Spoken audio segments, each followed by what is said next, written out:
Okay, guys, welcome. It's Monday morning. It's time to get this started. It's April 6th, and we are heading full tilt straight into what we got to do.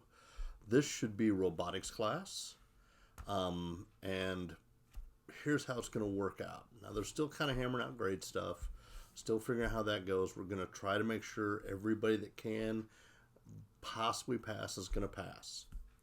The work has been simplified. We're not really pushing anything on past where we are when we left out. But we're going to refine, we're going to practice the skills we learned up to this point. Every Monday morning at 8 a.m., you're going to have an assignment from every teacher for the whole week. Now, that may be 2 or 3 assignments, however that works out. For me, it's going to be 1 assignment per week, just kind of like I was doing before. Okay? On Thursday, I will produce a second video in which I will answer questions that have been fielded to me, and I'm able to sort that out and go back and forth and make those things happen. By Friday, you should turn that work in by 3 o'clock. That is our drop dead time each week for our assignments. Now, that doesn't mean that you have to work nonstop from Monday morning until Friday afternoon. No. That's a large, broad window where any time between Monday morning at 8 a.m. and Friday at 3 p.m., you can do your work. Do it at 2 in the morning, do it at 2 in the morning. Want to do it at 6 a.m., do it at 6 a.m. Whatever works for you, because we understand you have brothers and sisters, grandparents, jobs. Things can be taking up your time while you're trying to get this stuff done. Now, because of that, this is also known as asynchronous education. And so what I'm going to give you is things that you guys can kind of toy with and play with through the week.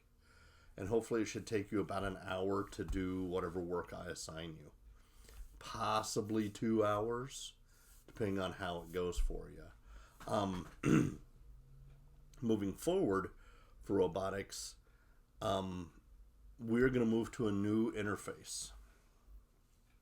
Now, last night would have been Thursday night. I'm actually recording these on Friday, so I can post them up and then they deploy on Monday. But last night I sat through a thing from Vex Robotics. If you remember, the kits that we were using were called Vex kits. And we have these Vex kits that we've been using, the IQ kits. Well, Vex went out and created a virtual robotic world that you guys can jump into for free with no new software, nothing to download, and you can build and run robots. It's actually kind of slick for the environment we're in.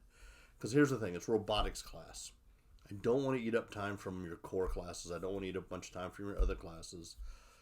Most of you guys are passing this class already, so I'm not concerned about you guys passing throughout the semester. But I wanted to throw this at you guys.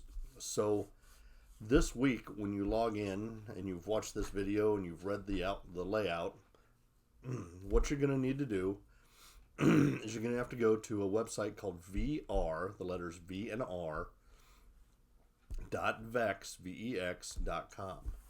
Now, once you're there, you're going to see an interface kind of like the block programming for the robot. And it is. It's very much the Vex code. Now, on that screen, there's a button that says Playground. It's a little icon kind of up in your right-hand corner. Now, on that Playground button, once you click it, you're going to see the actual game field, the one that we lay on the floor. That game field is going to be sitting there.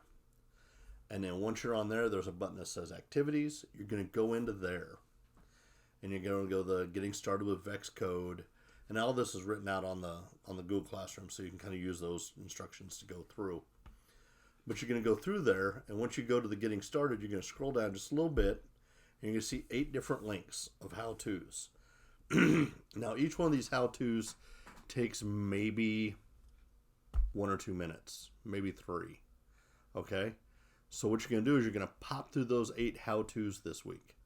And at the end, you will have a little program, and you will understand how to save a file, how to change a file's name, how to make a robot go forward and backwards.